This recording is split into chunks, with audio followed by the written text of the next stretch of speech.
Fala galera, chegando com as primeiras informações do Cruzeiro nesta segunda-feira, a sequência da pré-temporada na Toca da Raposa 2, Cruzeiro entrando em semana de estreia no Campeonato Mineiro. Sábado já tem jogo, hein? Cruzeiro divulga os detalhes da venda de ingressos. Nesta segunda, o grupo vai ficar completo com a volta dos jogadores que não se reapresentaram aí, tudo dentro do combinado.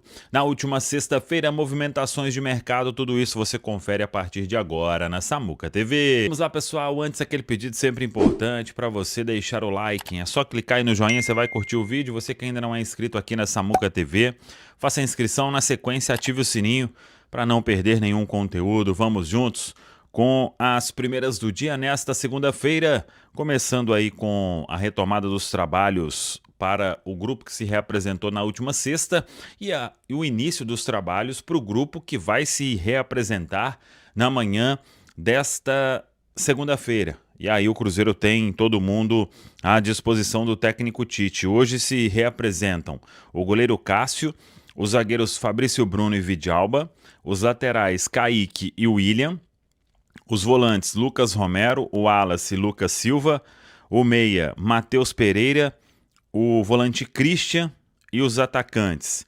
Sinisterra, Wanderson, Marquinhos, Arroio e Caio Jorge são os jogadores aí aguardados na Toca da Raposa 2. Lembrando que desses aí, o Marquinhos e o Vidalba estão em processo de recuperação de lesões. O Sinisterra passou o final de ano fazendo tratamento. A expectativa é de que ele possa iniciar normalmente a pré-temporada na Toca da Raposa 2 em uma semana de estreia no Campeonato Mineiro. O Cruzeiro joga sábado com o Pouso Alegre no Mineirão e o Cruzeiro divulga hoje a venda de ingressos, como será essa venda de ingressos para o primeiro compromisso oficial na temporada estreia do técnico Tite. Ao longo desta semana também devemos ter a apresentação do técnico Tite em coletiva na Toca da Raposa 2. E o Cruzeiro ainda aguarda a definição do lateral direito Fagner, da rescisão de contrato dele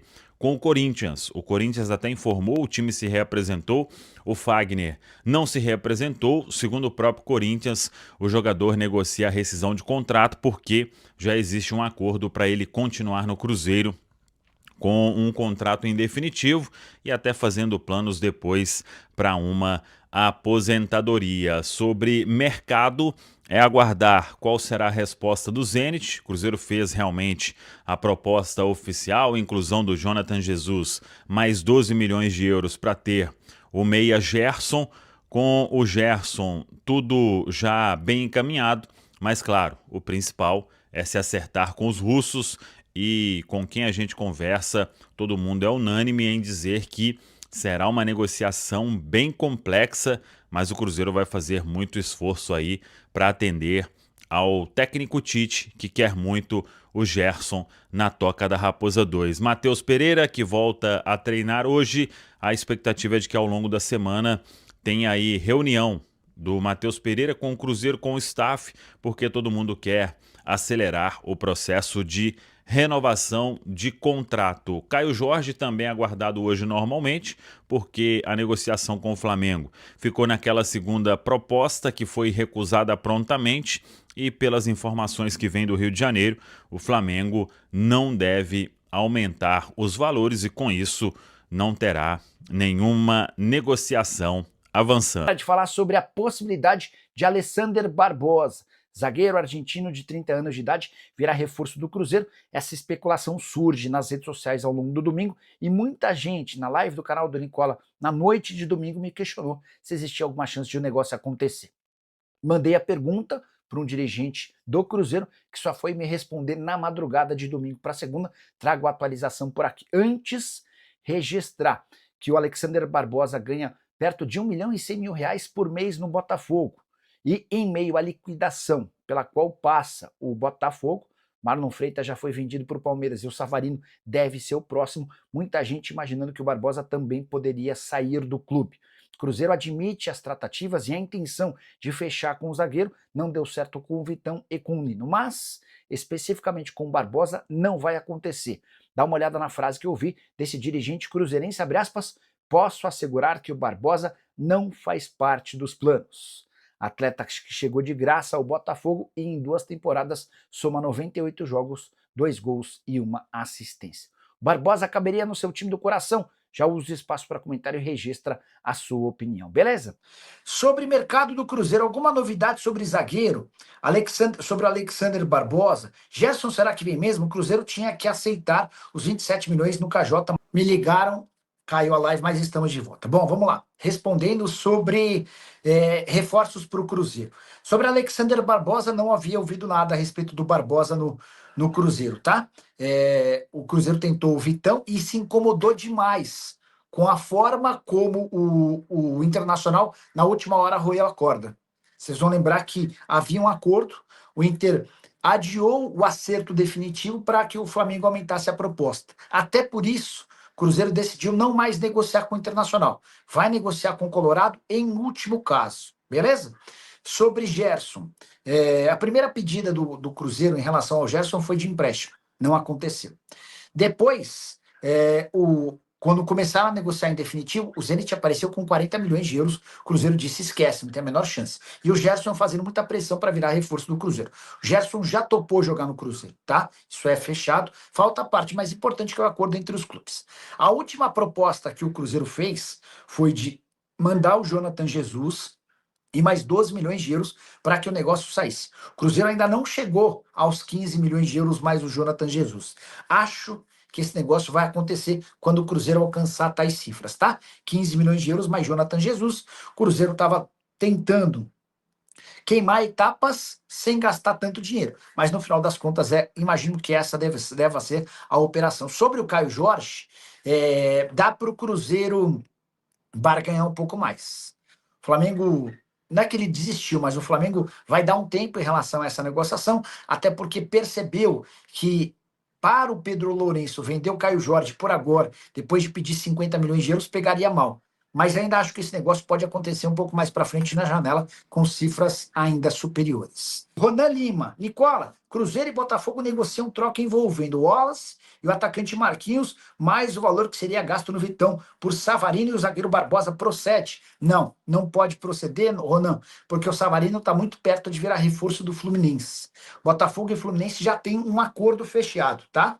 Esse negócio só não sai se o Savarino desistir de jogar no Flu. Mas o Flu já combinou de pagar uma quantia, além de repassar, em definitivo, um volante de 17 anos de idade, que é observado pelo Botafogo já há algum tempo. Ele quase, esse volante, deixa eu até pegar o nome dele, Wallace Davi, alguma coisa assim, quer ver? Ó.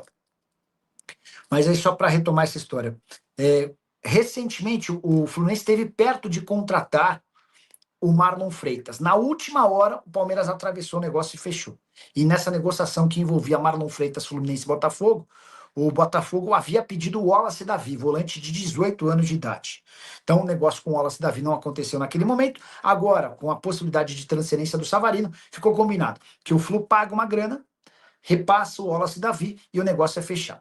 Como o Savarino está voltando da Venezuela, o Savarino não conseguiu embarcar por conta de todo o caos da captura do Maduro, lá da Venezuela. Vocês certamente devem ter se deparado com essa notícia. Forças americanas invadiram Caracas e capturaram o ditador venezuelano. E aí tá mó caos, ele não conseguiu, o Savarino não conseguiu sair, embarcar, enfim. Mas assim que ele der ok, a tendência é que esse negócio seja confirmado. Eu conversei longamente na sexta-feira com uma pessoa do Cruzeiro, ainda estava em Itu, e essa pessoa estava contando sobre as prioridades do Cruzeiro para 2026. E ela não falou de contratar um zagueiro. Ela falou da irritação com o pessoal do Inter, que não é a primeira vez, porque o Flamengo já havia feito o mesmo com o Matheus Gonçalves. Essa pessoa falou que a prioridade número 1 do Cruzeiro hoje é renovar o contrato do Matheus Pereira e a pressa para que isso ocorra.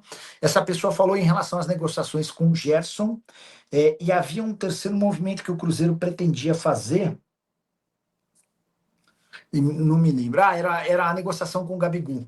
Havia muita pressa para que o Gabigol não estivesse na reapresentação do elenco no dia seguinte, era sábado. E isso tem a ver com o constrangimento que seria criado com a presença, do Gabigol no treino do Cruzeiro. Tendo o Tite como técnico, a relação entre eles é péssima. E aí até deixa eu até aproveitar para trazer uma informação de bastidor.